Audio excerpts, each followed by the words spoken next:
Hello, Kevin. Yes. How are you, my friend? This is Ken. Hey, Ken. How you doing? Good, buddy.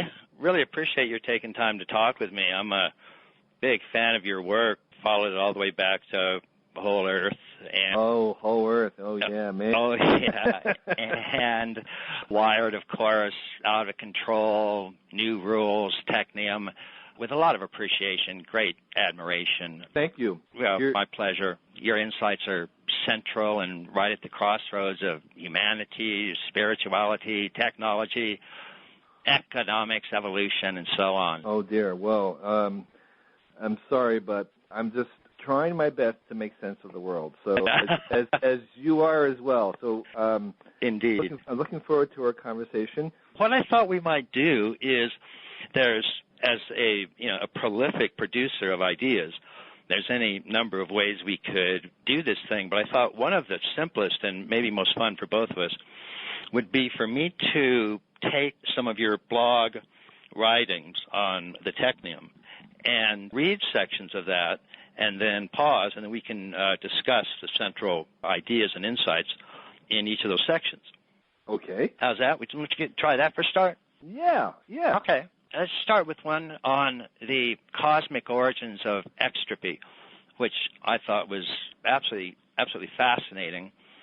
And it starts, technology is the visible extension of an archaic force which runs up in time while the universe runs down. Technology is the latest chapter in a continuous story that builds up order, structure, freedom, possibilities, and good against the inescapable black drain of entropy. While the universe cools and dies, the spreading differential of life and technology warms up a greater portion of cosmic coldness. The rising flow, called extropy, enlivens our current technology on Earth, but was first birthed in the unlikely genesis of the universe 12 billion years ago. In that way, all machines trace their origins to the Big Bang. Technology is a cosmic force. That's a really kind of stunning view. Yeah, I have to say that that's also a minority view. Yes. And not too many people are combining words cosmic and technology together in the same sentence. Right. So I am heartened that you appreciate the sensibility, but it ain't mainstream. Yeah. Well, I have my own belief about technology is that it basically goes all the way up and all the way down. And seeing this view is in consonance with my own. I realize we're both a little bit of mavericks on this side of the street. Your blog continues, as primeval matter swirled into galaxies, extropy rose as stuff gathered into life and finally unleashed its full power as self-consciousness, mindfulness. Extropy is now unfolding the Technium, the autonomous planetary technological system created by our minds. It is this awakening sphere of technology which is so altering our planet, shaping our history, and disturbing the universe. So it really is, that view puts technology really central to the universe and to being human, doesn't it? It does. And later on, not in that post, but later on in my post, I also make the point that humanity itself is being self-defined by technology, that technology, that we aren't separate from it, that it's part and parcel of us. And so our very humanity is being defined, but we are also part of a much larger story, that kind of a grand evolutionary story from the Big Bang, and that these things that we all find so not only interesting but vital, life, intelligence, mind, consciousness, and now technology, are all examples of a larger class of things. I would call extropic systems, and other people might have other names. And so we're part of a very big story going on that's expanding into the universe. And I think when we wrestle with questions about which technologies should we adopt, I think it's important that we maintain that longer-term view of where technology has come from and where it's going. Right. And that's not even to, well, I mean, in addition to that, we can also go into issues about the meaning of our lives. And I think my suspicion is that technology has a role in the meaning of life, and that's what I'm interested in is what is the meaning of technology. Right. And, of course, we see that going back, you speak of technology helping to define what it is to be human itself, and this is something that is a recurrent theme in your work, and it's a recurrent theme in important thinking. And we can see this. We go back to human epics of development or evolution itself, from foraging to horticultural to agrarian to industrial to informational. And at each of those epochs, technology was, whether recognized or not, really central to how human beings define themselves. And part of how they define spirit, if they had such a conception, part of how they define their interactions, part of how they define their meaning on Earth. And so it's just now becoming the sort of central role of technology in doing all of that. It's just now becoming sort of self-conscious. It's not that just now technology is starting to do this stuff. It's that just now we're starting to recognize how it's always done this stuff. Exactly. And, I mean, yeah, one is we become conscious of technology sort of at the very moment when it's slightly becoming conscious of itself. Right. And that's the next big step, of course. Right. Huxley said that in humans, evolution became conscious of itself. Right. And that's sort of the first step to artifacts of humans becoming conscious, possibly, and then becoming conscious of themselves. Right. And that's a whole topic we'll get into as we go on, which is the whole relation of technology to consciousness and whether consciousness can, in fact, be, quote, downloaded into artifacts, into technology. Right. Because you've got so many interesting points on that. Finishing this blog, you say everything we find interesting and good in the cosmos, living organisms, civilization, communities, intelligence, evolution itself, has the strong hand of entropy running through it. While the cosmic background slips away to its eternal rest, the energy coursing through these systems flings forward an unbroken sequence of ever unlikely existences.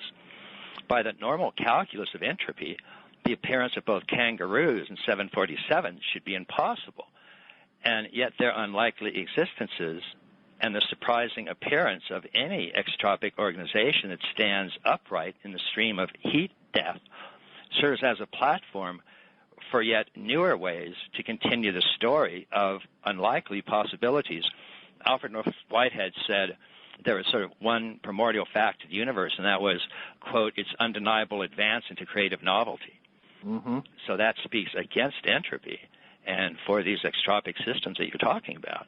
Exactly. Our global technium is the current stage of the story. It is the mythic midpoint between a cascade of extropic organization reaching back to the genesis of the universe and forward to an unseen next. Here I'm certainly agreeing with you again that the technium technology goes all the way up and all the way down. If we follow the trajectory of this very long continuum, it suggests not only a future, but a destiny as well. It is a course in which we humans will play a role, but we are still determining our exact role. At every stage in this long continuum, choices are expanded, and freedom to be is enlarged. That's also quite a stunning view. And very optimistic. Very up, yeah, it is. And to that extent, probably also a little bit outside of mainstream. Yes. A little bit Maverick shot, but I think it holds true. And I think we see it in human evolution as well, including present-day development. Developmental psychologists see human development occurring in stages or waves, and each stage is marked by an increase in freedom, an increase in the number of degrees, the number of perspectives that a human being can take. Right.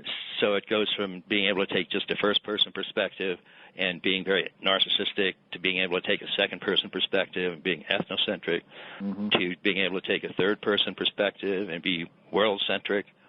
And each of those stages is an increase in freedom, an increase in consciousness, an increase in care, increase in capacity for love. Right. So what I'm kind of focusing on is there a fourth-person perspective? Yes. And I think that's where we're sort of headed right now. Yeah. And what that means. I think that's exactly right. And it's a meta-perspective towards all the perspectives that have come so far. Right. And so that's why we're doing just what we're doing now, which is sitting here and saying, what does this mean? And as you also point out in several of these blogs, probably one of the defining questions of the next century, so defining it's likely to become available on evening news, is what does it mean to be human? Mm-hmm.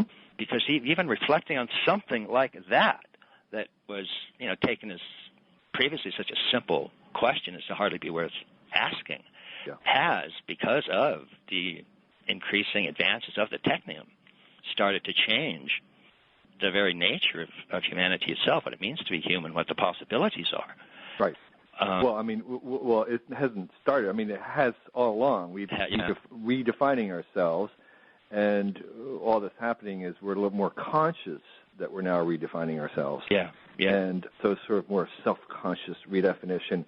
And that, coincidentally, sort of happens at the moment when basically we're confronting other consciousness.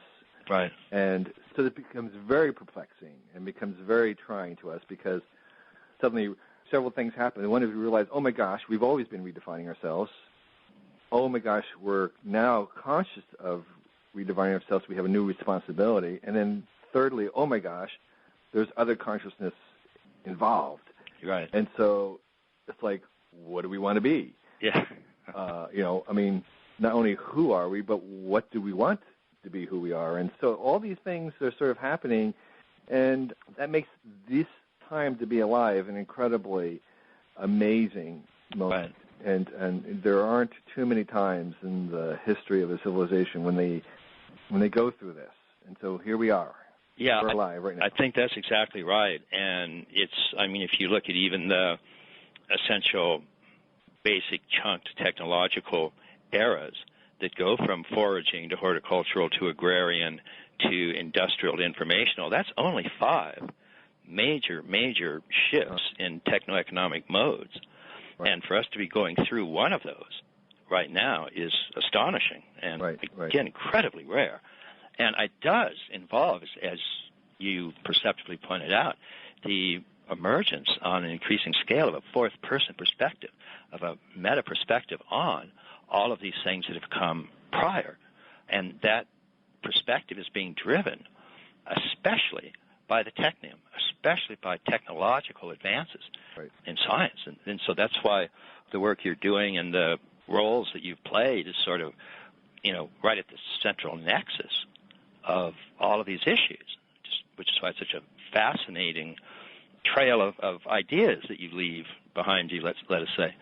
And also this notion then that the last sentence in this blog, at every stage in this long continuum, choices are expanded and freedom to be is enlarged, is a particular reading or interpretation of evolution as well, and also then impacts on our definition or notions or ideas about God. And the next blog that I want to read from goes directly to that and is called The Evolutionary Mind of God. And I'd like to read a fair amount of this and then discuss as we go along, because these are all, I think, just absolutely crucial issues and will increasingly come to be asked and discussed in the common culture, and not just something for philosophers or, professional elite thinkers to get into.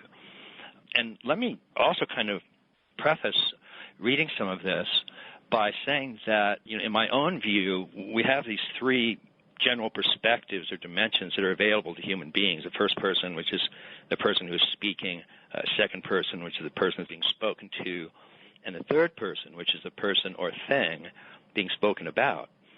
And because of that, in the emergence of this fourth person perspective, we can look at anything through those 3 perspectives. And I think those 3 perspectives are all real, are all equally important, and none of them can be reduced to the others. And so we need to sort of keep that in mind as we approach any topic. And it's true, I think, for spirituality as well. There's a third person approach to God, which sees God as a third-person objective entity like the great web of life or the whole universe as a system or a substance, indeed very much like pantheism. And that is one of the main topics of this blog.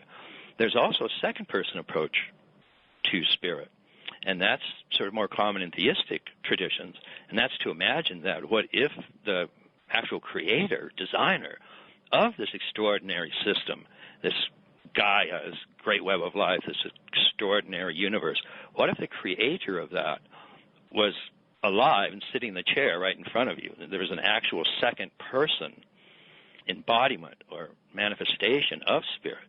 And that second person would, of course, be described in you or thou terms. And spirituality would be a case of I-thou relationship then.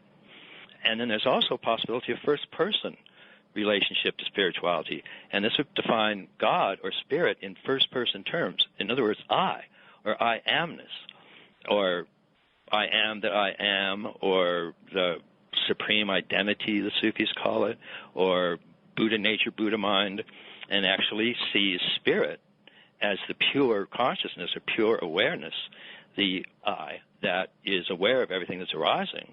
And everything that's arising is but a manifestation of this one mind. And so there are all the three of these perspectives that can be taken on any event, and I think also can be taken on spirituality. So one of the things we're doing here in this blog is discussing some of the objective aspects of spirituality and discussing it in third-person terms, terms. And so I sort of with that prologue, I mean, does that make sense? Just kind of a general... Yeah. I think the thing about third, second, first, and even fourth perspectives is that while we talk about it, we have to sort of talk about it in one person, but it's very possible and likely that all three perspectives are true. Right. And so you can put on your set of glasses, and so we can talk about the spiritual from the first person, while the second, third, and fourth are also true. And right. So what's interesting about if we take the extension of kind of this evolutionary extropic sense of the unfolding universe as a divine act, then the interesting question, which your intro is sort of hinting at, is what would happen if you took that in a first-person view? Right. And I think that's one of the things that I'm trying to explore, and that we're doing sort of inadvertently, is to say I am technology. Right. In other words, if this is a divine force, then I am technology. I am part of this thrust. And in that sense, you can say, well, you're demeaning yourself because you're thinking of yourself as a machine. And I'm thinking, no, I'm elevating myself, right. myself as a machine. And that basically it's kind of enlarging the circle of empathy, because I'm saying the difference between me and the machine is not as much as we think. We have a little bit of kind of parochial thinking right at this moment, because machines are kind of still very primitive, but eventually we won't. Right. And I think that if we make that switch and to say, I am the stream, I am this extropic force right. unfolding, I think that does several things in reorienting our view of what technology means in the world. And if thinking of technology as something that is a pulse of goodness in the universe is certainly not mainstream. Thinking of ourselves right. as that is even further away, and we have a long way to go before there's a church larger than one here. Two. But it does make it, if we look at technology as being, among other things, artifacts that are objective and are created by any sentient being. So the Technium artifact includes a bird's nest, an anthill, any coral reef, anything's created by sentient beings that are third-person objects. Right, but I want to say that that's the beginning. But also I want to make sure that we all understand that technology is not just artifacts, objects. That there are methods and intangibles. It's actually technology is a type of structured change. It's a method of learning. It's a type of thinking in the broadest sense of the word. Right. And so we tend to identify them as objective objects, and they are objective, but they're not always objects. Exactly. And there's in a sense, a quote ontology, a realness to technology, whether it appears in first, second, or third person perspective. But it also then, in terms of third-person perspective, in just even a traditional Christian view that would see the world as the body of Christ, or then technology can indeed be viewed as part of the body of spirit and a particular communication, a particular systems interaction, a particular component of spirit itself. Right, yeah. So if you kind of, crudely reduce that, saying, well, technology is the body of God. Right. You wouldn't be too far off, but man, this is not commonly understood, because most people say, well, technology is the body of the devil. Exactly. So I think, I think what we haven't talked about, which is the normal objections about, where do the evils of technology, where do they fit into this little schema? And that's the common objection. However, that's in parallel to the general question of the role of evil in the world.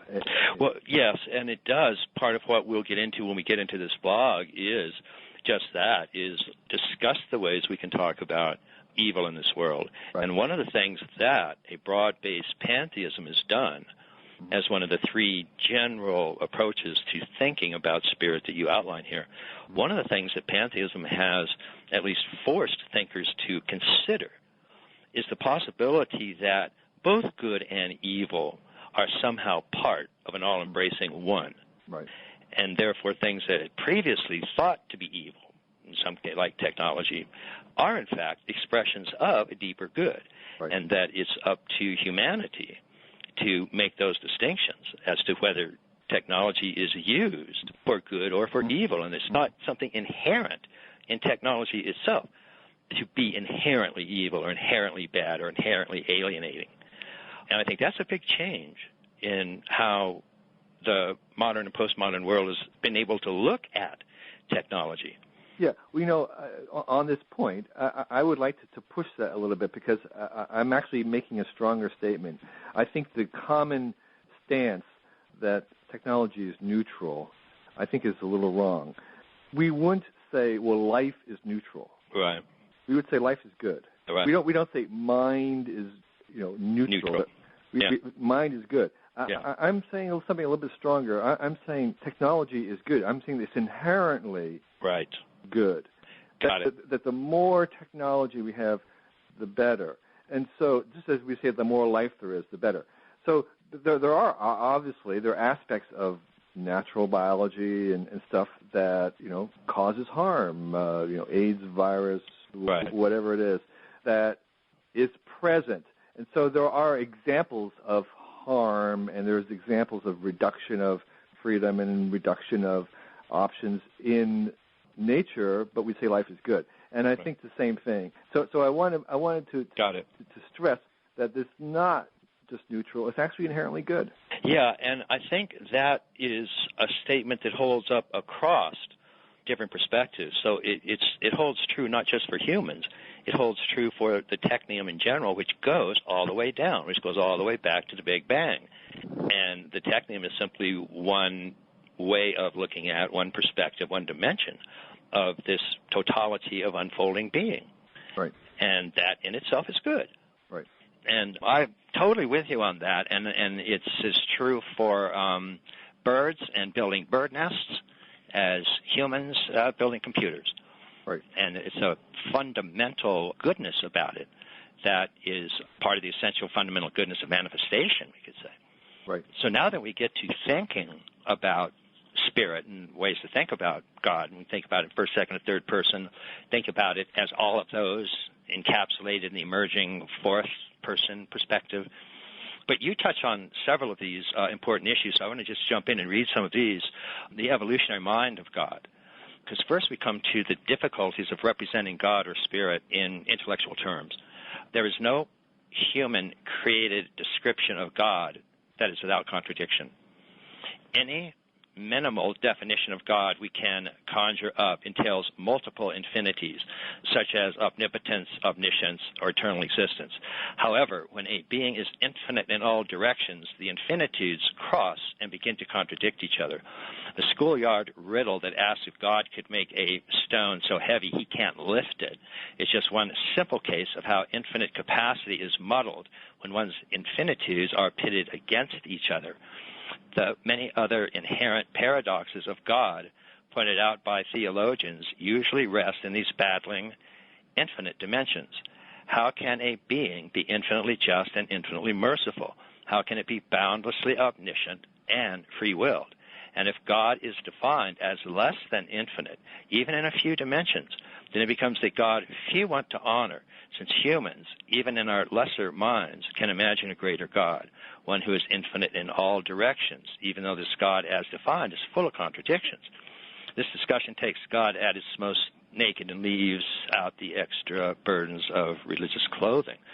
But that is a difficulty in trying to have a finite mind define a multitude of infinities. So as you point out here, God, cannot be all-knowing, all-powerful, and all-good.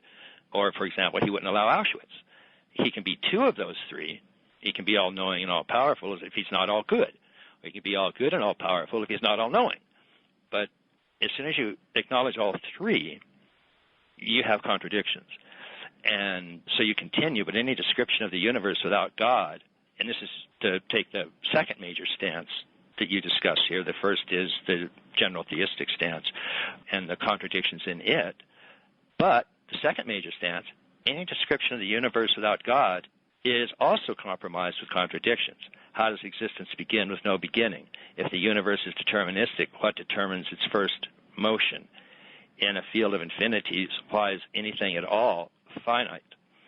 And so these contradictions, of course, are gleefully overlooked by atheists. Then you state one is left with the conclusion that both God and no God are impossible, at least to our limited human minds. Both possibilities could, of course, simply be beyond human comprehension, and their inherent contradictions, so apparent to us, could be resolved by intellects greater than ours.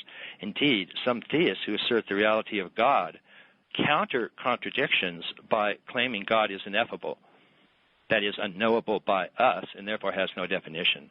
This seems like a cop-out to the atheists who assert that the reality of no God is at least definable. Atheists counter the contradictions in their own view by claiming our ignorance and inabilities can be overcome via science.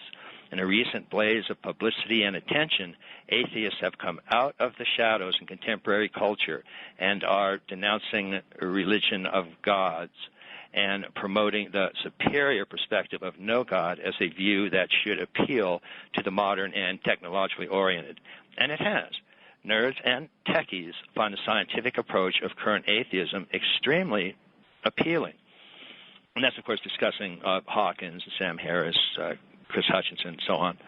But recently a third way of imagining the ground of being has emerged, which is also very appealing to techies. It stems from one of the most ancient theologies, but this ancient orientation is being rejuvenated by scientific and technological understandings.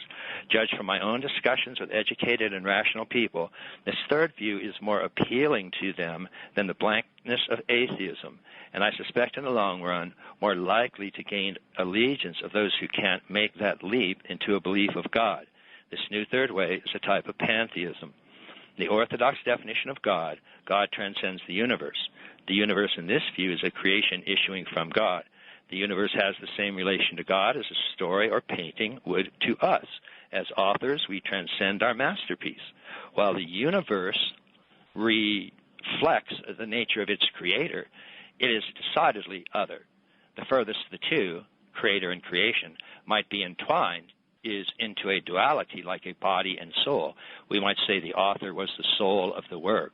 In Augustine's metaphor from the 4th century, the universe is the body for God's soul. In atheism, there is, of course, no duality. The universe simply is. But pantheism, at least in its revived form, offers a concept of godhood with unity. There are many historical varieties of pantheism, but most could fairly be summed up in a literal translation and description. all God. Creation and God are not separate. All is one. The philosophers of pantheism like to say that rather than God transcending the universe, God is eminent in the universe.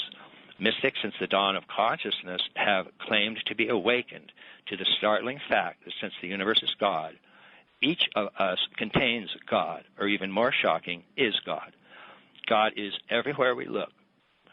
And so this is indeed a startling third alternative to the other two, and is indeed starting to catch on. Thoughts on that, reflections on that? Well, I think I'm an amateur philosopher. I'm an amateur theologian. So, listening to myself here, I realize that there's probably a lot more to say about it. But I think as a rough approximation that this is what's happening. I think there is first of all, one of the things that's really true about this domain that we're in is that there's a lot of baggage of centuries that's carried forth with some of these words. And so the word pantheism, it carries a lot of weight from former uses of it. And so I suspect that, if it were to catch on, it would catch on by a different name. It would be recast in more contemporary vocabulary, and that's in effect what I'm trying to do. Is that I'm trying to infuse some of the thinking about these very big questions with the new vocabulary around science and technology, because I believe that they have far, belief in science. I think has far more in common than the normal debates would allow them to have. Right. And I think part of our inability to imagine them having an overlap or maybe even being in parallel is because we don't have a sufficient vocabulary. And so this was sort of an attempt to frame it in a unified set of metaphors. And, I welcome it's a first stab.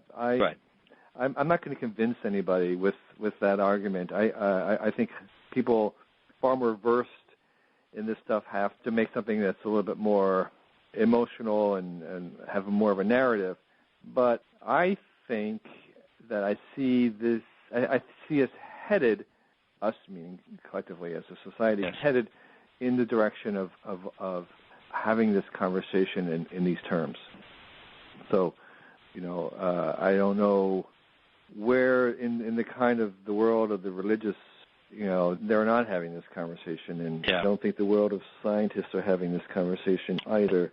Right. But I think we could have that conversation. Yeah, so do I. And the ones that are having this particular type of conversation are ones that are scientifically oriented, in my experience, but that have had direct spiritual experience and know that these type of some sort of spiritual flavor makes absolute sense for the universe, and in fact seems just almost impossible to deny. And that tends to be the conviction that spiritual experiences convey. And my understanding is that when you were 27, you had just that type of experience. Isn't that right? Yes, that's true. Can we talk a little bit about that? It was sure. Yeah, you were in one of your earth-traveling vagabond modes, and had run out of money and ended up sleeping in what was purported to be the place of Christ's crucifixion.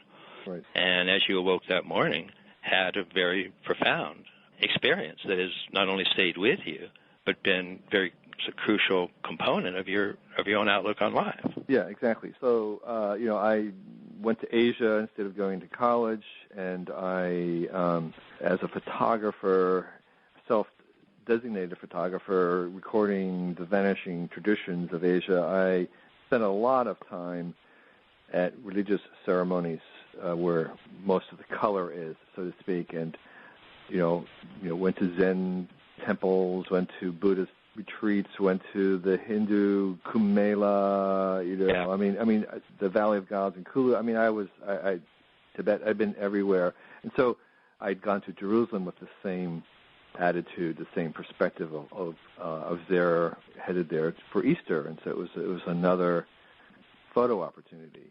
Right. And unexpectedly, I had a religious conversion on Easter morning, and I think I wasn't looking for it, which is one indication to me that it was probably real, and two, funnily, once I had it, it didn't change my life immediately, and that was another curious aspect because I'd always thought that if it came, I would instantly be transformed. And I think thirdly, this wasn't a matter of, I'm a very intellectual person, kind of brainy, and so what was surprising to me was sort of the way in which this was not a matter of, it was my brain that sort of had to finally acknowledge this. Yeah. And that was the last holdout was, and it did not come through logic. It was not a logical thing. To believe that Jesus Christ was God is not, you don't get there only by logic. And, but yet I still had to, my brain still had to make that journey. And so that experience, again, of a sort of a type of knowledge that is not transmittable by falsifiable hypothesis, yet still has to, if it's real, has to be subjected to that. I think it has retained because it was an experiential thing. So the foundation of Western science is actually based on the idea that when we can doubt everything else, this is Cartesian idea, when we can doubt everything else, we have to start with the idea of the one thing we can't doubt, which is our own existence. And so because I am doubting, because I doubt, therefore I know that there's an I. The phrase should really be, I doubt, therefore I am. But that's sort of confusing in English. And so it's because I'm skeptical of all these things, and that I know that there's something there that's skeptical, and that therefore the one thing I can't doubt is the fact that there's somebody who's skeptic. And so that experiential center, my experience of faith is what I rest upon. And it would seem to me that it's as valid as the experience of no God. And so, that has made me aware mostly of different world perspectives that I have a sympathy for the other and the other views, because this view is in certain places a minority view. Other places, of course, is a majority view. But I am aware of the fact that there are things like worldviews that are full of assumptions and are usually unexamined. And so, if anything, I've made it a practice to examine my assumptions. Well, it follows the contours of spiritual experience as the mystics report it the world over.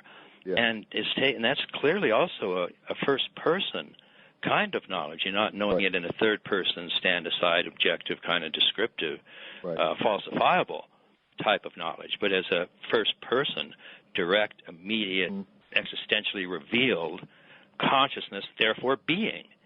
And I can deny, I can doubt everything else out there. I can doubt my senses. I can doubt even images in my mind, but I can't doubt that which is aware of those things.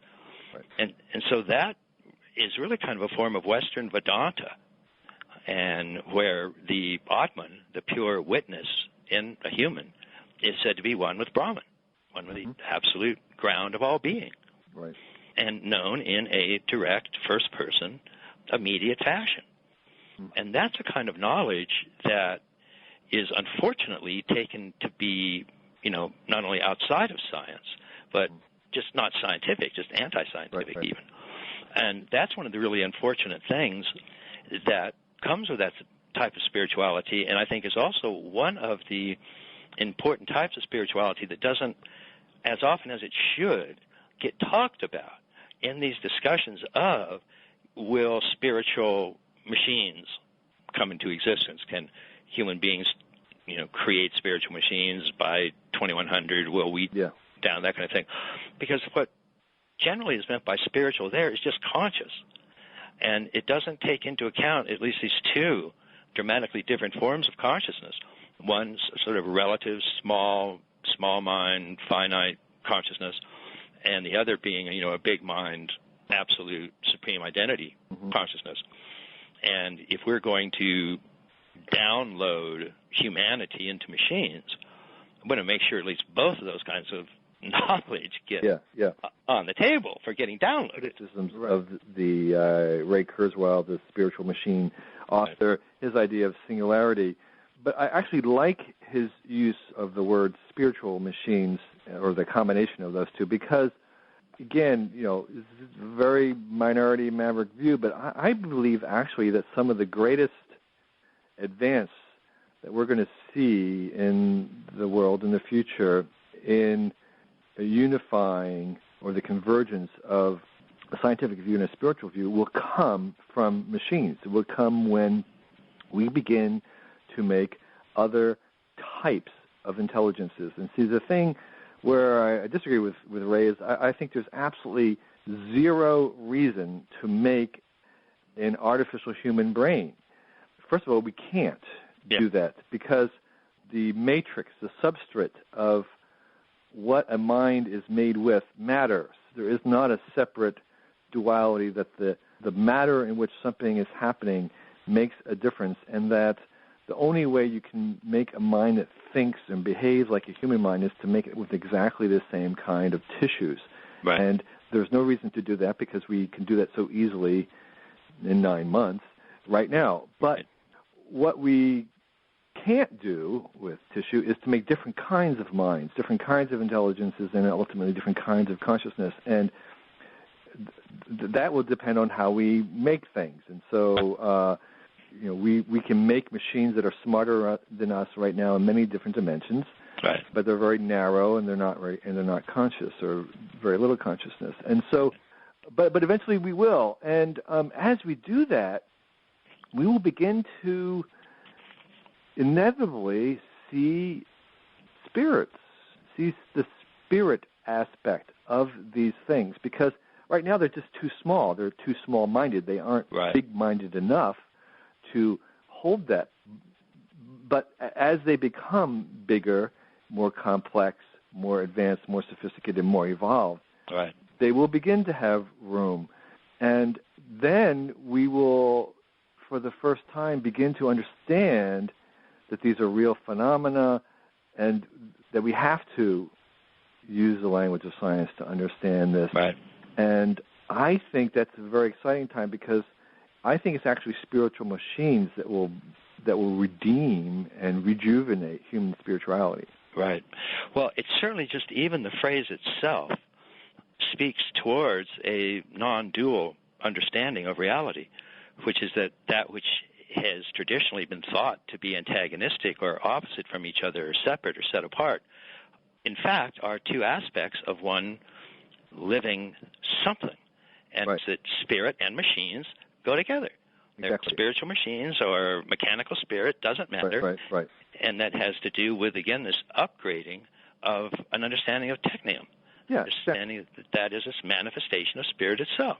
Right. So there is the traditional aphorism that we're not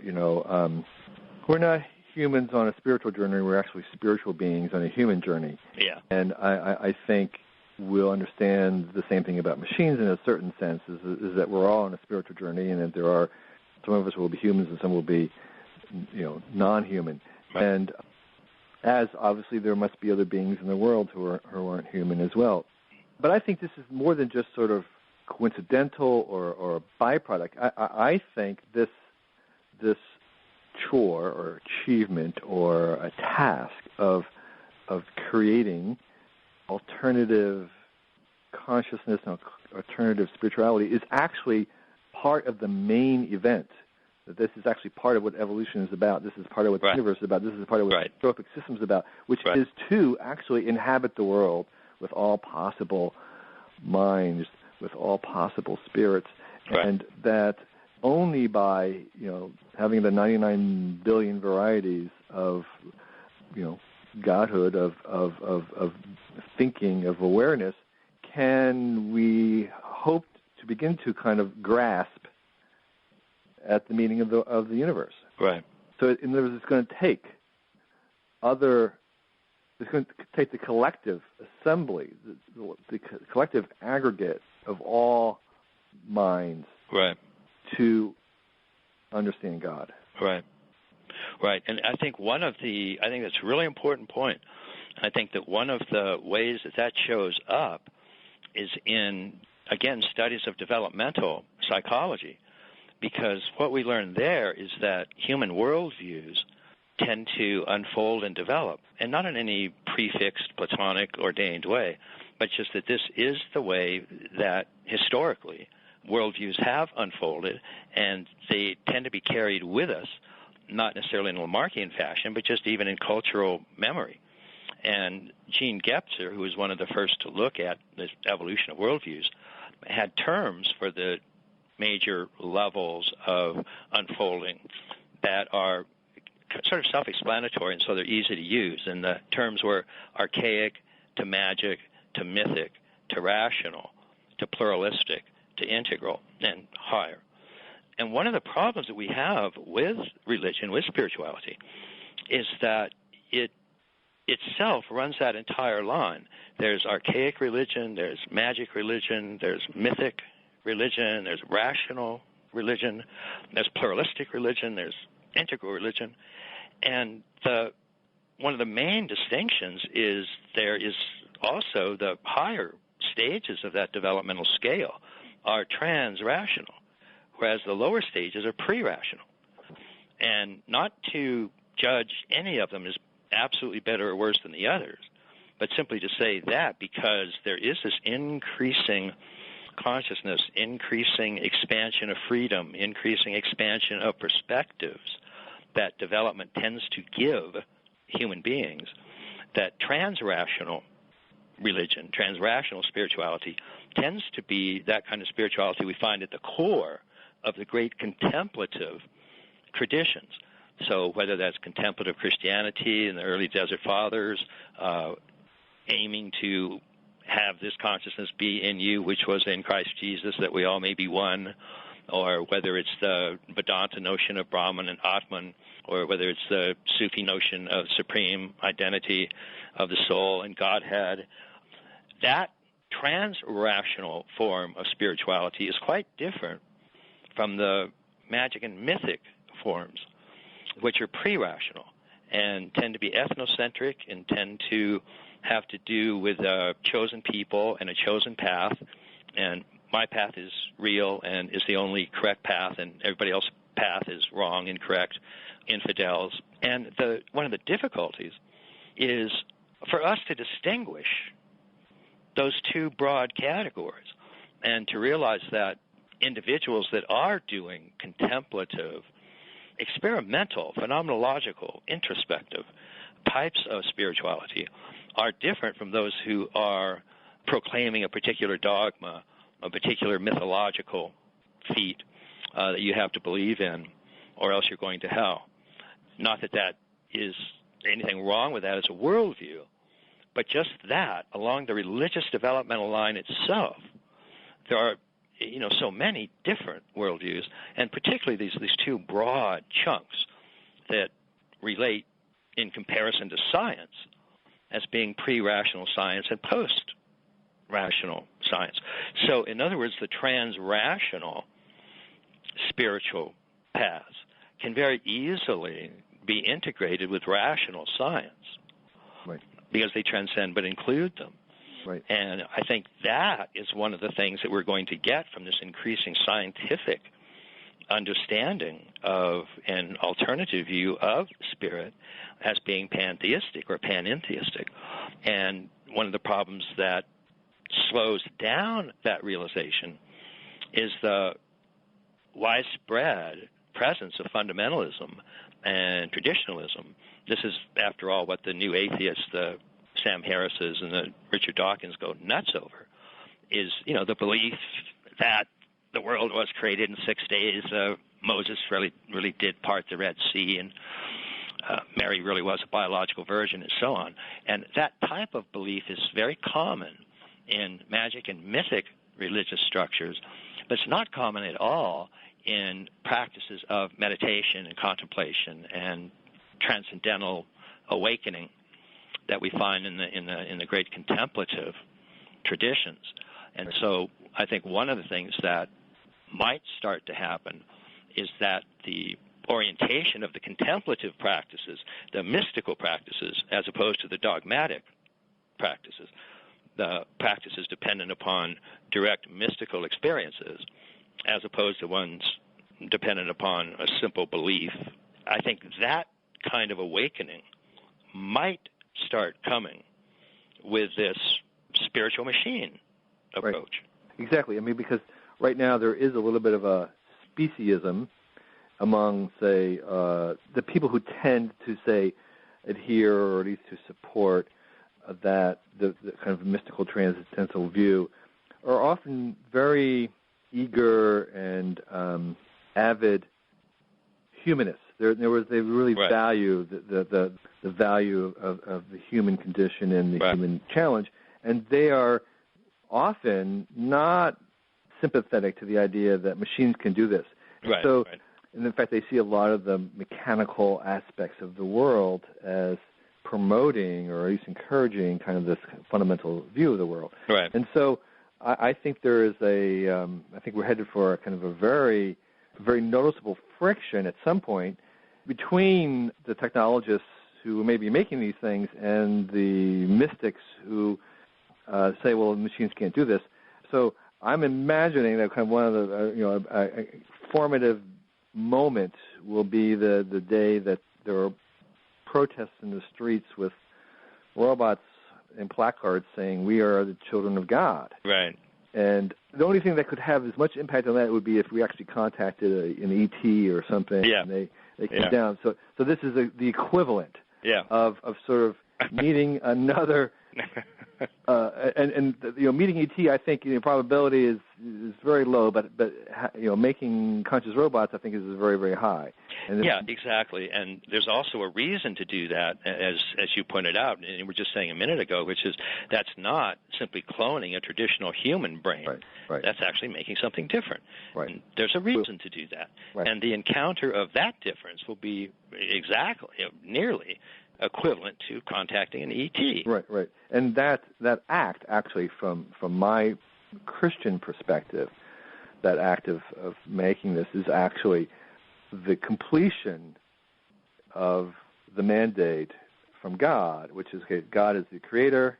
The creator makes things that, like us, that have free will, that can create. So what creators do is they make other things that can create, that in some way leverage or amplify this free will and creativity of the most basic, pure sense. And so for us to actually be in the image of God, we actually kind of need to go to the next level, to do the next recursive loop, which is to create beings that will surprise us. And that's our job. Right. Our job is to surprise God. And so part of that obligation is to create other things that will surprise us, that will surprise God. Right. And so this is not just sort of an option. This is the main assignment. Right. And to fill the world with these other creative beings that we unleash. But before we unleash, and this is the crucial thing, we need to give a conscience. We need to train and we need to unleash their creativity with moral guidance. Right. And it's not a free for all. I mean that's the tree of good and evil. I mean that's what we have to do. We have to understand. We have to embed in that somehow or other, and that's the difficult part. I'm with you on all of that, and all of that is indeed quite outside of mainstream. But I think that it all makes sense, and particularly looking at it from evolutionary perspectives, where each stage of evolution brings a new perspective into existence, brings a second person out of a first person, and a third person out of a second person, and now a fourth person out of a third person, and there will be fifth person perspectives out of fourth. And those are things that we appear to be right at the hub right now, where a third person perspective has been brought forth by spiritual evolution. Mm-hmm. And so it's to a point where evolution has become conscious of itself and is starting now to reproduce itself through the medium of human beings and their spiritual machines. Mm-hmm. And the spiritual machines will be ones that, as you've said, and by definition, are essentially different from the human beings. And how that happens, of course, is one of the questions that you deal with in these blogs that we might have a chance to get to. And that's what's the source of up-creation? Uh-huh. And in other words, where it does, it's how can you have a higher emerging out of a lower? Yeah. And the one answer is, well, it's just it comes from nothing, and that's kind of a boring, stupid, I don't know answer. And another is, well, there's the higher has been embedded in the lower from the Big Bang, from the beginning, and just has a chance to unfold. So up creation is simply the coming into explicitness of an implicit higher dimension or higher awareness, higher intelligence that was there from the start. And so that notion of up-creation itself easily lends itself to the notion of a spirit or a God that is eminent in evolution itself. Mm-hmm. And that's how each stage of evolution, in fact, is a little bit bigger than the one that went before it. Mm-hmm. And you've written on this as well, and would, I'm guessing, find a spiritual interpretation of evolution to considerably help along the notion of up-creation. Yeah, just to maybe further elucidate the idea of up-creation, which is that you can imagine up-creation very simply is if there was a brain, like a human brain, that was capable of actually making a brain, artificial brain, that was smarter than itself. Yeah. So if we were able to do that, that would be an example of up-creation. But we actually see up-creation in other simpler ways in natural history and evolution, in things like the superorganism. Right. In a ant, termite, bee colony where you have a emergent level of intelligence and smartness that's greater than the individuals. So that's the typical view of a ant colony, is that the ant colony itself is smarter, more varied behavior, more sophisticated behavior, more complex behavior, longer, deeper than any of the intelligences of the ants themselves. And so the question is, where does that intelligence come from? If you can't find it in any of the individuals, it's almost magically appears, but we use the word emergent, but it's a very, we can explain this in a kind of very reductive scientific way, but it's, in my phrase, it's up-creation. It's creating something greater than the lower levels. And it happens all the time in these extropic systems. Right. And is, again, something that handsomely, coherently fits with the notion of evolution as a spiritual unfolding. Right. And with different dimensions of that spiritual unfolding, one of which, as an intrinsic dimension to it, is the Technium. Right. It goes all the way down to the Big Bang. Right. And is part of the manifest dimension of spirit itself. And that's an extraordinary view, incidentally, and is, even though I'll read a paragraph or two here where you talk about some evolutionary pantheism and some of its religious correlates, but that notion, tying the Technium in as a dimension of spirit and that going all the way down, that is new. That's a new addition to typical statements from Teilhard de Chardin to Aurobindo, and I think it's a really important contribution on the religious side of the street to discussion of what a spiritual evolution consists of. And one of the things it consists of is this dimension, this Technium. The Technium is a way that, in the manifest universe, among many other things, what it does is it's a way that separate sentient beings are connected to each other and can communicate with each other. And that communication is one of the major accomplishments and feats of the Technium, and it's one of the main reasons why the Technium is not just a third person, but has dimensions in first, second, and third person perspectives, but is a fundamental dimension of spirit itself and spirit in action in the world. Yes, I'd agree. And so I think that's one of the absolutely fascinating aspects that we can draw from your work. And there's that paragraph or two on its relation to religious followers. Not surprisingly, this modern evolutionary pantheism has its religious followers. In Christian circles, one strand is known as process theology. In oversimplified terms, it describes God as a verb, as a process. God is not monumental entity, infinite in all directions, but rather is changing, or perhaps, although they don't use this word because it entails time, evolving itself. The earlier aversion to accepting a God less than infinite in all directions is overcome in part by the recent appreciation that an evolving God is superior to a static God. You tell me which God is greater, a God incapable of improvement or one constantly perfecting. Evolution is educating us to belatedly acknowledge the latter as the greater being, at least as far as our minds can grasp. Furthermore, in process theology, the inherent logical paradoxes of God are embraced as unavoidable, in somewhat the same way that Gödel's theorem reveals the inherent contradictions in any logical system as unavoidable. Like all definitions of God, evo-pantheism contains its own absurdities. In fact, technically, this perspective might be more accurately called panentheism, which means that believers want to keep their cake and eat it too. Christian theologians hold the view that God is simultaneously both transcendent, not of the universe, but eminent in the universe, in the person of Jesus Christ. By his own volition, the unbounded God limited himself into the form of the very tiny body of a man. On the other hand, Islam is one long argument against this idea of a transcendent God limiting itself to special eminence. It maintains Muhammad is not the eminence of God and prohibits his picture in defense of this temptation. Evo-pantheism is open to straight-up eminence.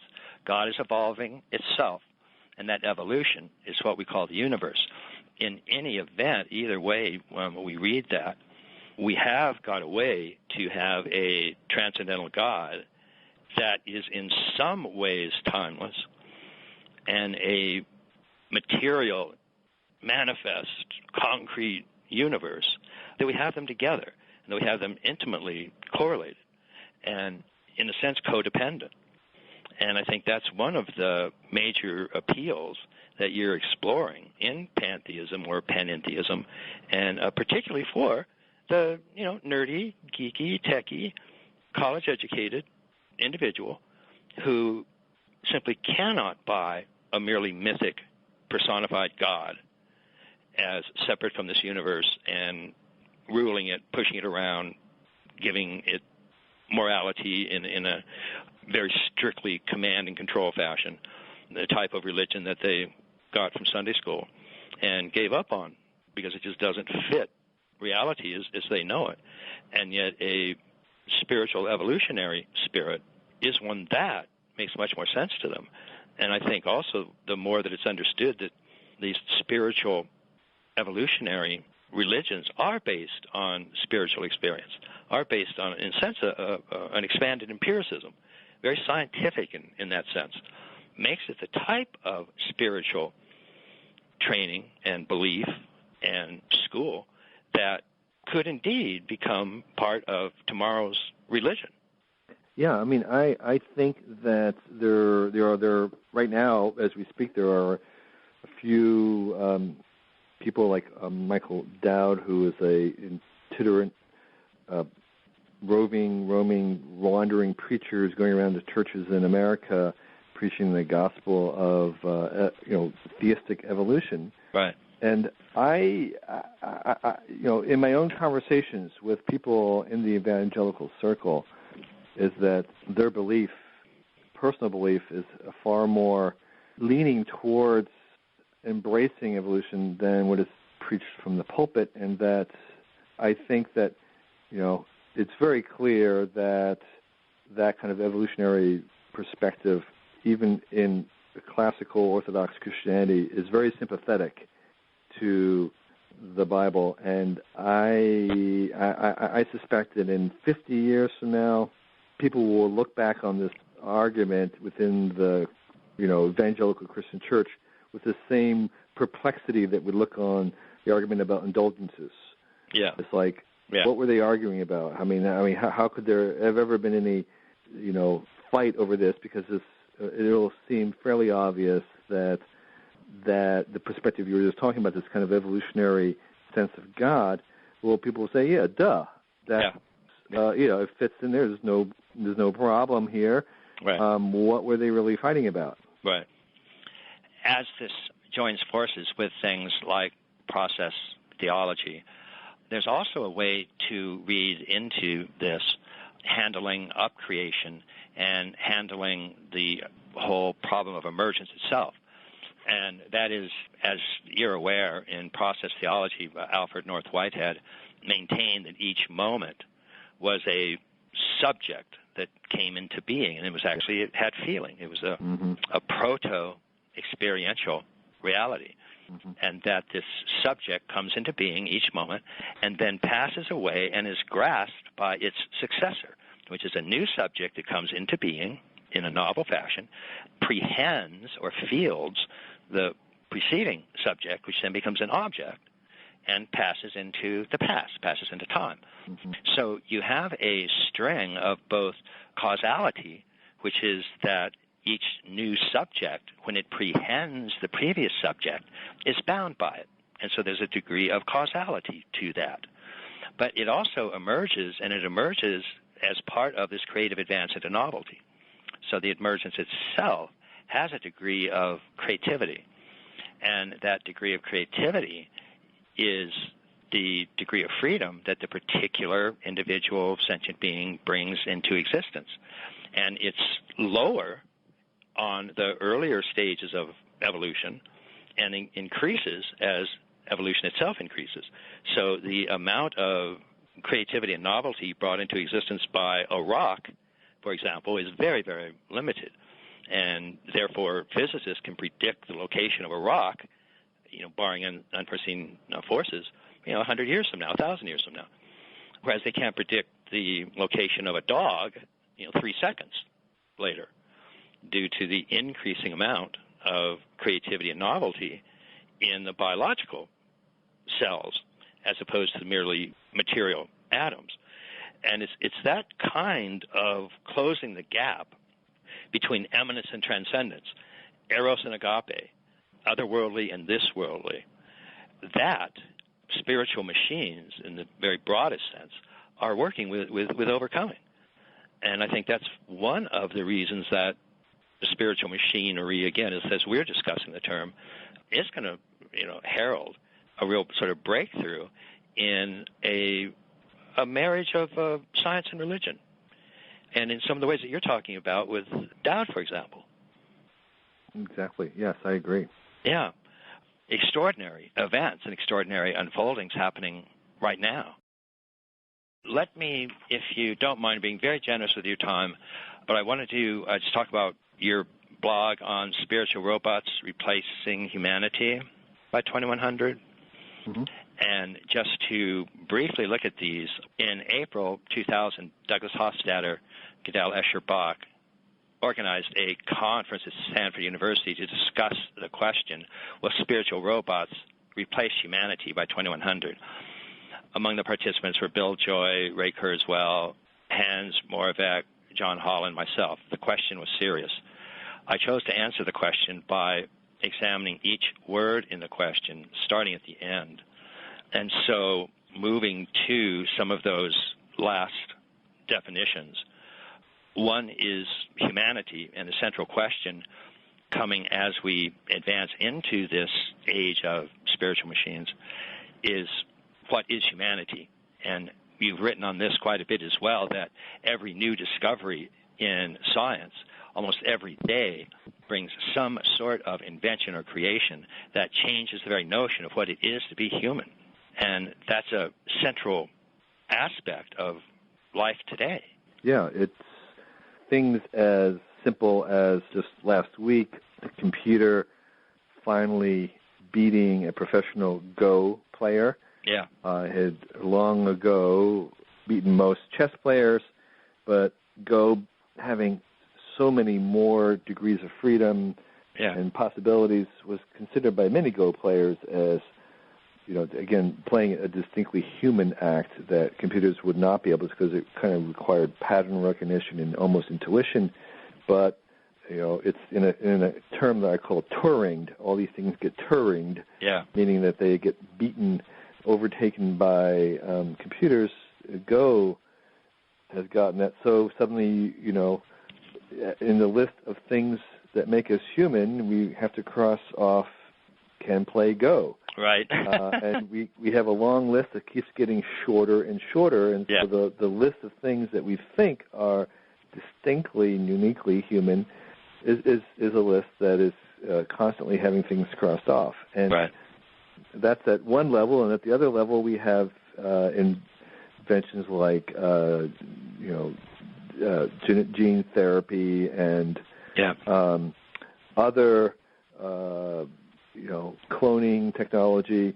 And so if we can make clones, if we're not so unique, if there's 500 copies of me, what does that say about my humanity? Right. And let alone the fact that we've had twins forever, but people are spooked out by that, and it forces them to redefine it. But even smaller things like Second Life, where we have online worlds and people have their own identity, and maybe they're going to do some bending of the gender, and all these things have impact on our own conception and identity of ourselves. And so, and so there's hardly a day go by when our sense of who we are is not being challenged. Right. And you also point out in one of the blogs that this is just increasing and is becoming more and more central, and also more and more something that affects the common person, such that you'll start to see headlines on CNN and on the New York Times and on the evening news about what is it to be human, and here's another discovery, another take, another version, another chink in our definition of humanity that just fell off the board. Right. And that's going to continue to increase. And it's also, I have to say, it's not, by the way, not just sort of the uneducated or uninformed.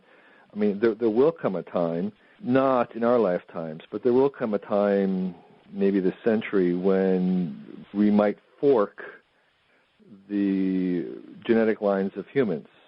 In other words, there might be people who, for religious or other reasons, believe that there's under no circumstances should we ever alter the human genome. And there'll be others who are going to be very ready to fiddle with and enhance and do whatever.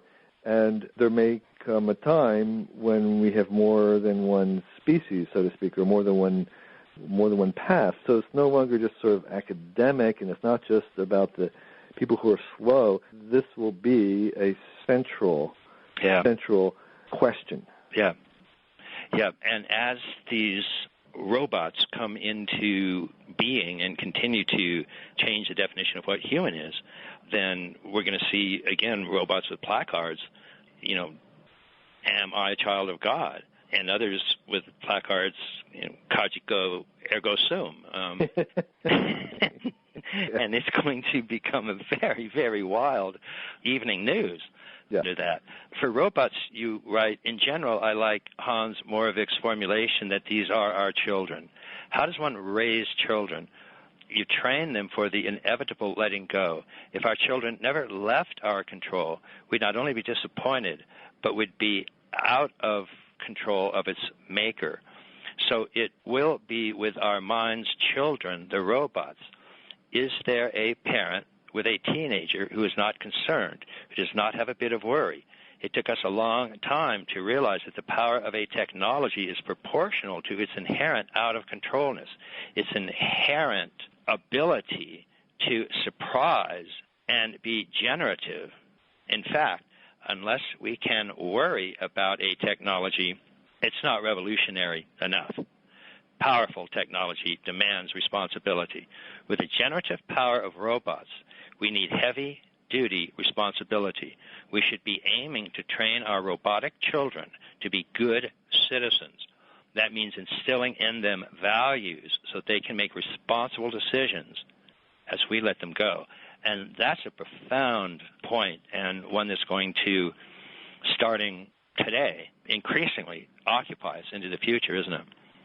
Yes, and I have to confess that we collectively don't have a very good set of tools to manage particularly the self-replicating technologies. These are the four types of technology that someone like Bill Joy and others have written about that we should be worried about, and we, in some senses, should be worried about anything that can self-replicate, because what happens with self-replication is that it very quickly, through compounding leverage, can just veer away. If things are doubling all the time, it can go very fast, and the faster to go, the faster off course it can go. And so if you have things like robots making robots, if you have genetic therapy and cloning being reproduced biologically, if you have nano gadgets that are replicating, anything where you have replication and recursiveness,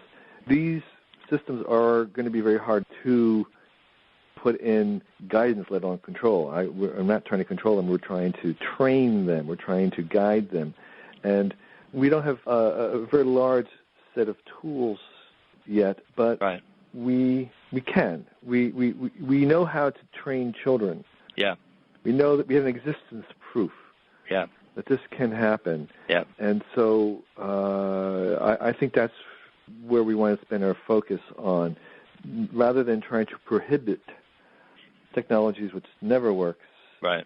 Prohibition in technologies like censorship on the net, things just route around it. And so right now we have basically one answer to things that we don't like, which is no. Yep. And that's not a good answer. What we want to do is to say, well, kind of like children, how about this? We'll find a different place for you. We'll try and match what you can do, and we'll work with the technology as we would work with children. Right. And that's something that needs to particularly be absorbed by, understood by, addressed by individuals who are working on the leading edge of these grand technologies, these self-replicating technologies. Right.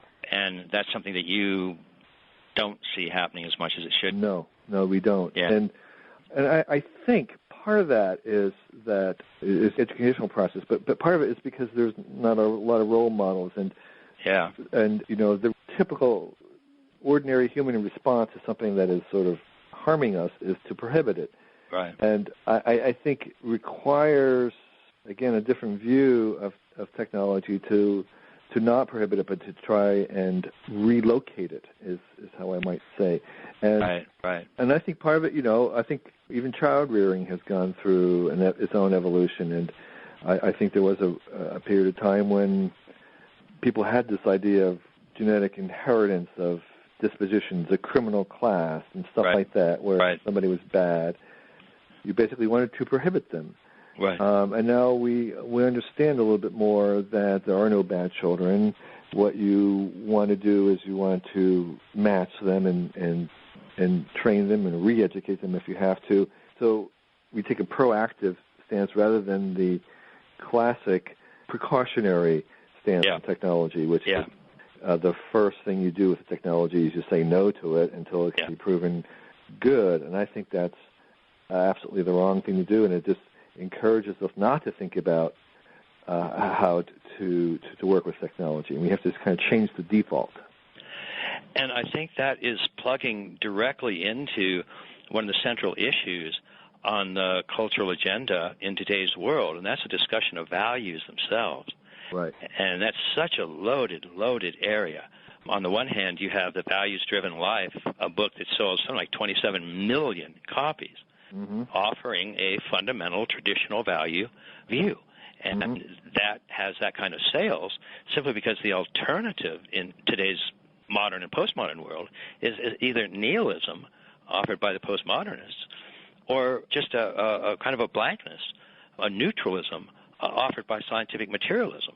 Mm-hmm. And we don't have individuals that are trained in how to think about values and to think that thinking about values is okay and that science is imbued with values, and that one of the things we have to do is it's time to educate the Technium itself to values and to make sure that the Technium itself is plugged into the ethical dimension.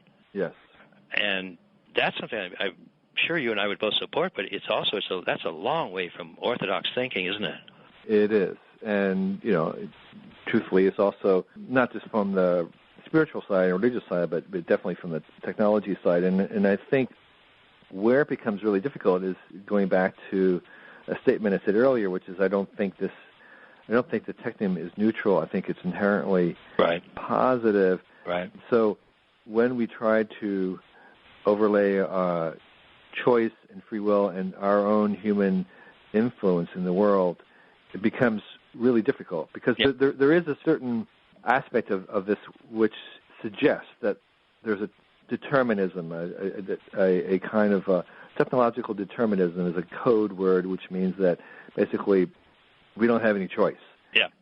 Technology is going to do what it's going to do. We don't have any choice. And there is some aspect of that. There is some aspect in human biology that, the human body has certain urges, it has certain pathways that it's going to follow in general, and we have to work with that. We don't have to accept all of them, but we have to acknowledge and deal with the fact that teenagers want certain things and will do certain things. Right. So they still have a choice on what kind of teenagers they will be. So this balancing act is sort of sophisticated, but it says that there are certain things that the Technium wants, there's certain directions that it wants to go. Right. One of them being it wants to connect everything to everything else in the world. It wants to have one kind of big cloak of sensors around the planet. Right. It wants to have, kind of a worldwide computation. It wants those things, but at the same time, how it does those things is somewhat up to us. There are different ways to have a global computer. Right. There are different ways to have a global consciousness. Right. And so there are both at work. Both the fact that some of this is inevitable, but how it's inevitable is sort of up to us. Right. And tweaking the Technium is going to become the really crucial task. Right. Spirituality. What is the most spiritual event we could imagine? A verifiable contact with an ET would rock the foundations of established religions. It would rekindle the question of God, no matter what ET's answers. I think the movie Contact is the only movie where a theologian is a star. But we don't have to wait for SETI to contact ET. We will do it by making ET, that is, by making a robot. In this way, ET goes by another name, AI, artificial intelligence. People worried about AI being an artificial human are way off. AIs will be closer to artificial aliens. That's a fascinating point. Your calculator is already smarter in arithmetic than any person in this room. Why aren't we threatened by it? Because it is other, a different kind of intelligence, one superior to us, but one we aren't particularly envious of. Most of the minds we make, including the smartest AI, will be other. Even in the possibility space of types of conscious minds, there are 2 million other possible species of intelligence that the one type we know, humans, each one of them unique and different as a calculator and a dolphin. There is no reason to make a clone of human intelligence because making traditional versions is so easy. Our endeavor in the coming centuries is to use all minds so far, artificial and natural, to make all possible new minds. Meeting these minds, I think, will be the most spiritual thing we can imagine right now. Indeed, extraordinary, and has the same essential features of all authentic mystical experiences, which is taking an other consciousness and becoming one with it, becoming connected with it. Mm-hmm. Yeah. So, if anything, my agenda is to expand the traditional mystical notion of all consciousness, normally associated with all human consciousness, maybe even all animal or biological, to extend that further into all consciousness of machines. Right. To say that these are our brothers. This is the whole other realm that we have been not thinking about, and that when we think about it in those terms, you actually find out that including them in our calculations and in our views, that this is actually be the place where I think that will revive that kind of a mystical view. That it's not, drugs did a pretty good job of opening the portal. Yeah.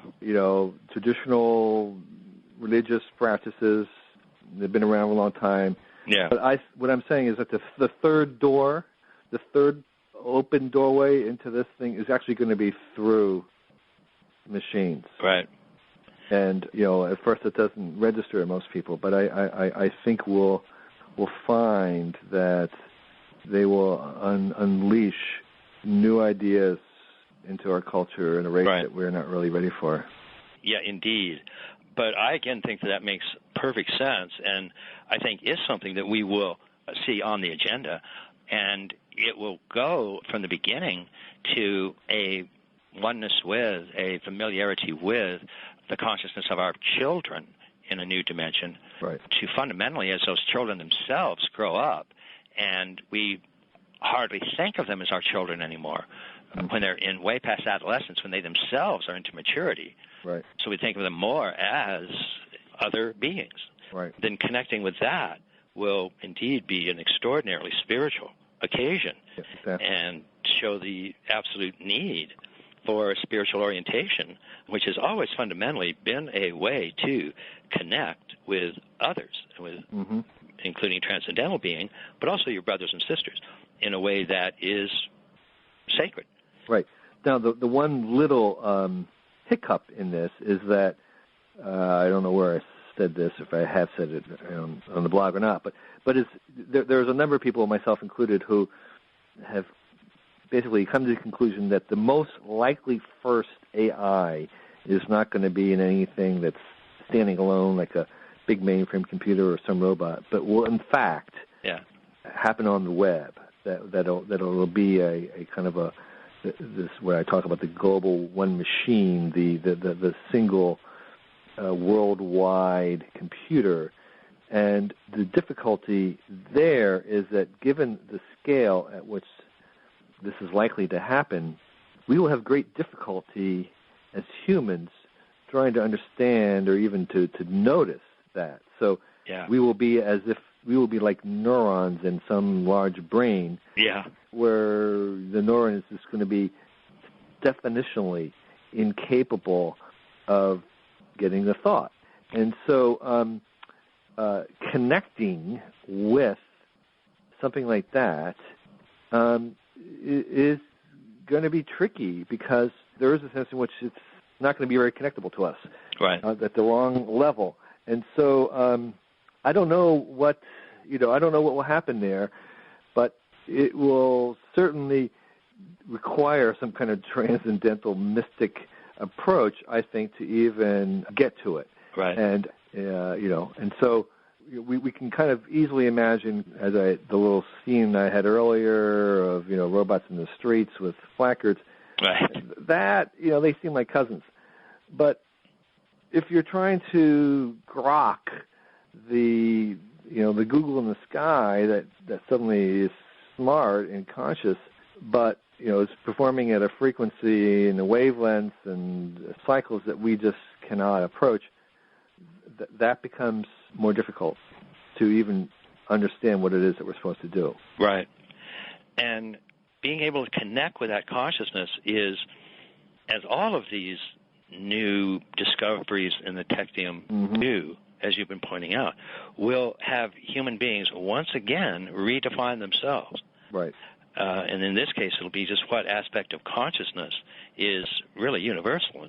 Right. I mean, if we haven't been talking about science fiction already, I'll talk about it right now. But I can certainly imagine a scenario or story where there are some people who claim to, basically be in touch with this kind of global consciousness, and they very may well be And the issue will be, how can we verify it? Right. Are they nuts? Are they cranks? Or are they really, in some manner, through some discipline, really, in communication? And I think that's a very interesting problem. So one of the things we and a couple other people are trying to, think about is, well, what are some of the criteria? What are some of the signals? What are some of the ways in which we would know if such a thing was really happening? Right. We don't have enough experience right now to do that. Yeah, and that's going to be a really, really interesting story as the first bits of data on that start to trickle back down. Well, and some people like George Dyson say that it's already trickling in. We're just ignoring it. Yeah. That if you make up a list of the things that such a... In other words, if you say, okay, this is a conscious organism, or at least a thinking organism, what do these organisms want to do? Well, first of all, they want to have more resources. So, right now, 5% of the world's electricity is going to this thing. It's increasing all the time. It would want money. Okay, money is by the billions is flowing into this thing. It wants the smartest attendants. That's happening. So, I mean, it's hard to right now, every indication is that this thing is growing as you would imagine, an autonomous organism would. Yep. And part of this ongoing dance that we are having with our own creations. But let's finish now, if you would. And again, thank you so much for your time. This is just fascinating. Go over the 9 laws of God. And this is from your book, Out of Control, The New Biology of Machines, Social Systems, and the Economic World. And even though the book is dated, there's still a lot of enormously positive and interesting and tremendous stuff in it, so it's still highly recommended. And this is also sort of tangentially one of the places that you and I crossed the Wachowskis and the Matrix. Right. In that this Out of Control was one of 3 books given to all actors and asked to read before they started filming. And then when it came to interpreting, doing the voiceover, Larry asked me and Cornell to do that. Oh, I didn't know that. So you did the voiceover on where? On the trilogy DVD set. Oh, okay, I got it. Yeah. If you hit the director's commentary, it's me and Cornell doing. Oh, yes. Okay, now I recall that. Yeah. Right. Okay. Yeah.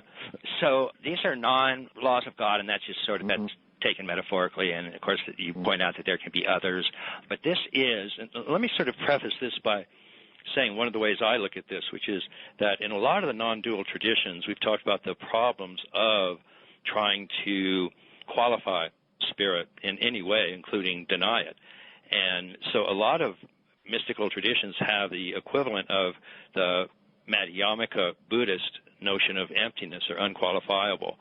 And it's a very rigorous demonstration that anything you can think about the ultimate will be ultimately contradictory, and that therefore there is another way of knowing the ultimate rather than through the intellect. And that way of knowing is mystical knowing or non-dual knowing, or knowing where subject and object are one. And that one of the ways you get access to that is by clearing out any typical conceptual dualistic notions that you have.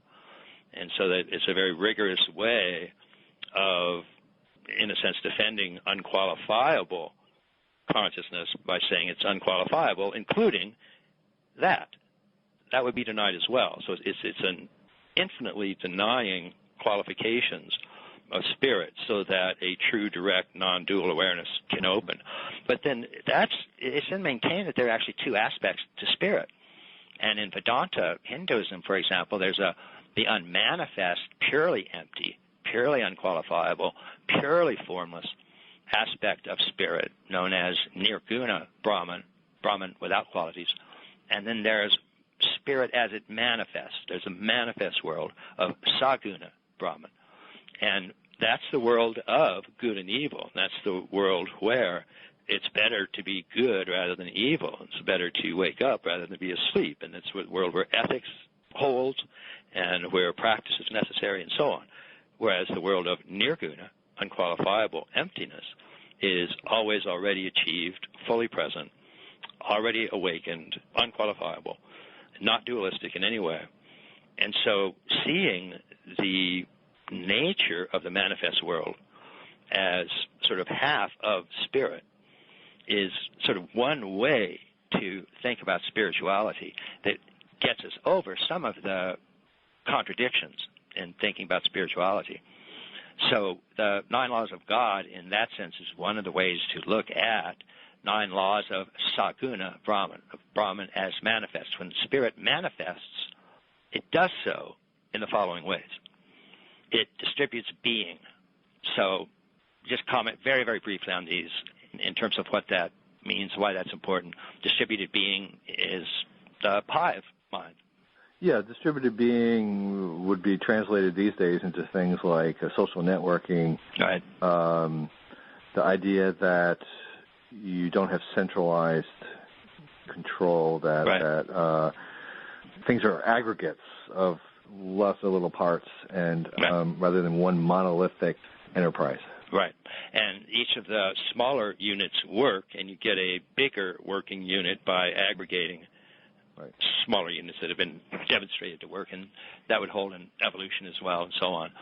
So distributed being, control from the bottom up.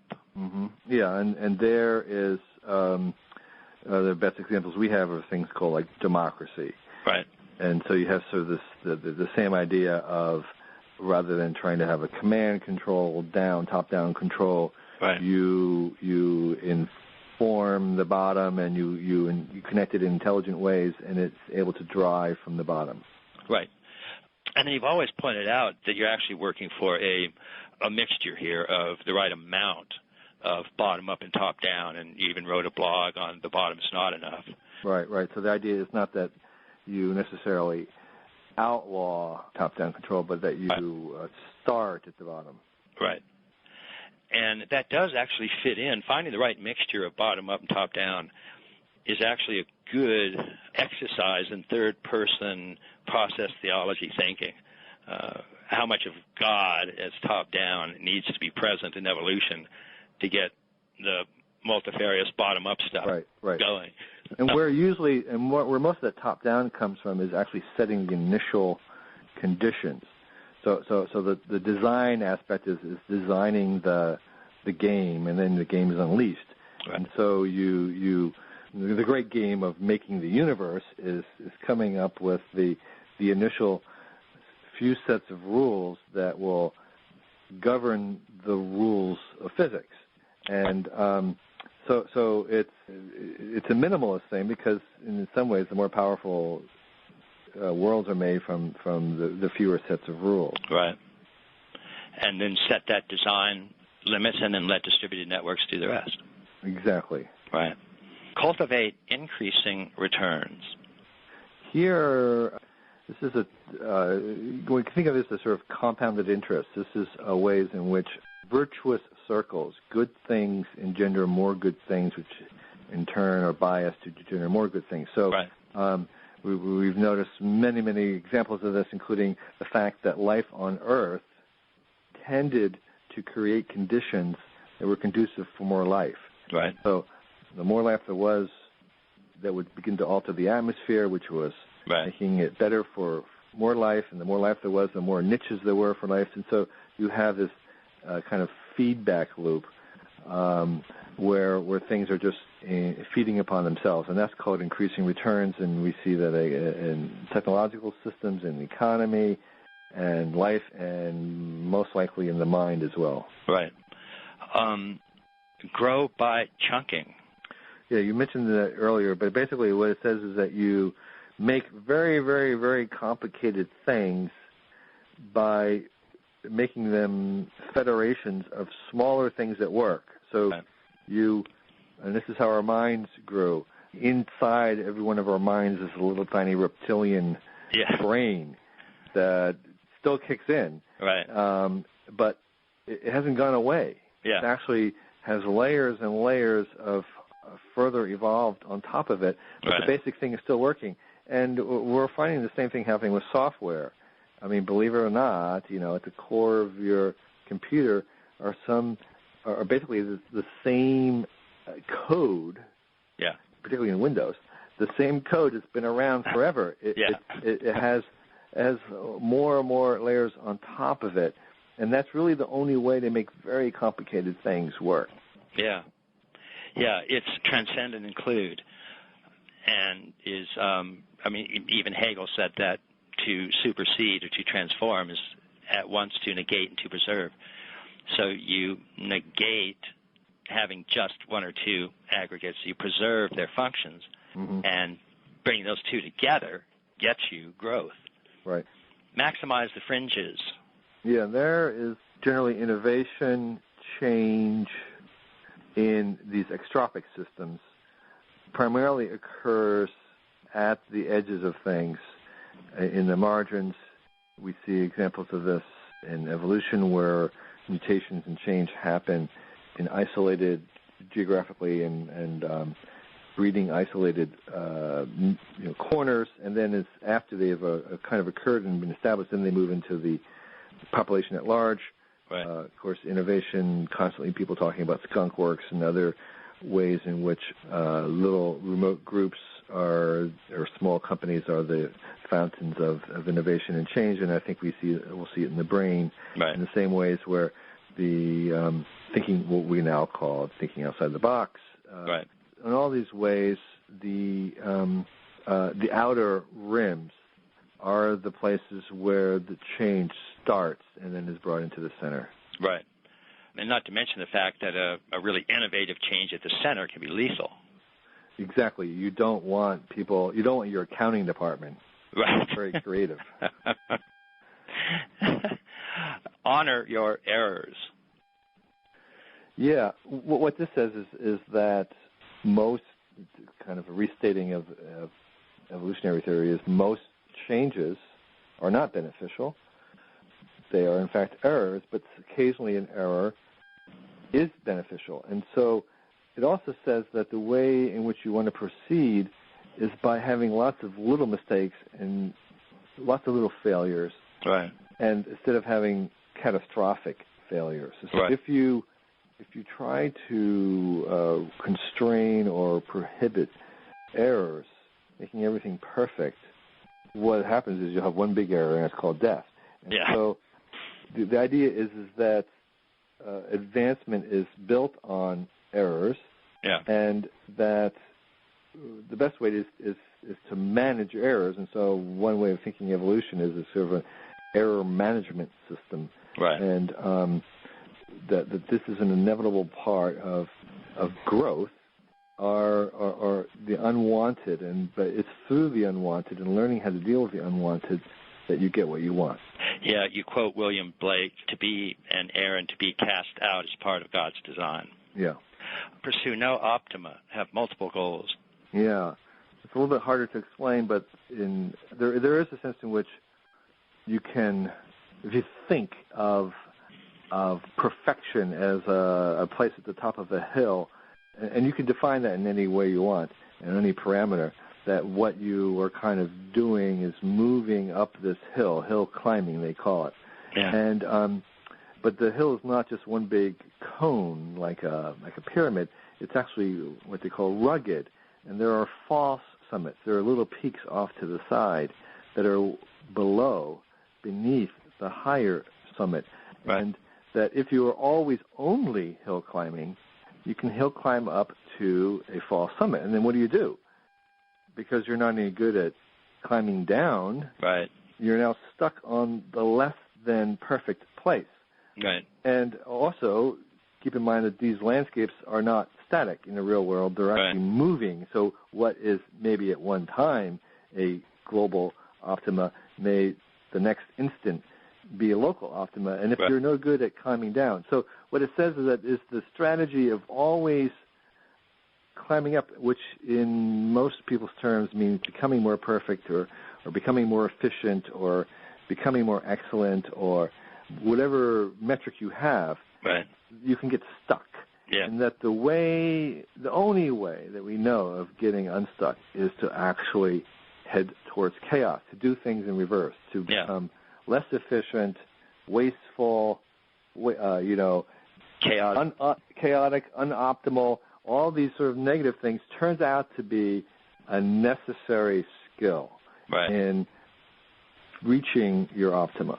Yeah. Seek persistent disequilibrium. And there is a kind of a larger lesson that equilibria, which some people think is sort of harmony, is not what we want. And if you're in equilibrium, there's a couple of things in equilibrium. Like a icicle is in equilibrium, and so is a corpse. And what you want is something that is not complete disequilibrium in the sense that it's all chaotic, as nothing holds together. Yeah. That there is a boundary, and a boundary that's not static either. It's a moving boundary where you are at the edge of chaos, and you're at the edge of order, and you're at the edge of equilibrium, and it's always moving. So you're moving with that edge, like a surfer on a wave. It's very dynamic. You're constantly, the system itself is constantly in the danger of flipping into order to death or dissipating into chaos.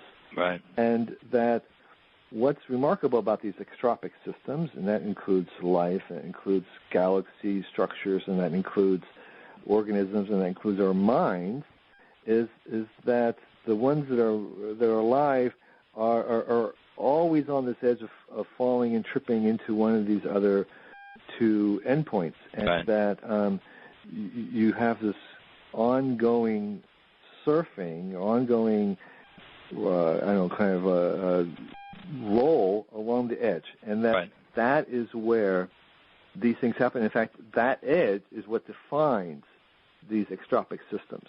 Yeah, is that they basically don't go if they're completely ordered and in equilibrium, and they don't go, of course, if they're completely chaotic. Right. And that surfing that edge of chaos is actually what these systems do. Perfect. Change changes itself. Yeah. So what does evolution want? Evolution wants to evolve. Evolution, and evolution is a type of structured change. It's a method of order. It's a change regime, and itself it's changing over time. So how things change is changing. Right. So there's a meta level to it, and so constantly this is the larger meta level change in the world, which is that the nature of change is changing. So evolution, biological evolution itself, has evolved over time. The evolution that's happening now on Earth is not the same evolution that was happening 4 billion years ago, right. And it will not be the same in another 50 years. And technology, the Technium, is evolving the way that it's evolving. It's changing the nature of its own change. And so that is an inherent principle of things, and it flows through at a slower rate. But all these other systems, from galaxies and organisms, are all following the same change in the change. Right. Well, beautiful. Well, those are 9 laws of Saguna Brahman, 9 laws of what the manifest universe is doing, and what business would want to do if it wanted to succeed. And I would say also in individuals. Individuals. There you go. It's actually not a bad recipe for a good life. Indeed. And you did cover the business aspects in new rules for the new economy.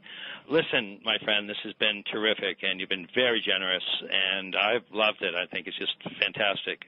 And I look forward to seeing you and having more discussions. I really appreciate your interest in my work. I appreciate your work as well, and I thanks for having great questions. You got it, buddy. Take care, Kevin. All righty. Bye-bye. Bye.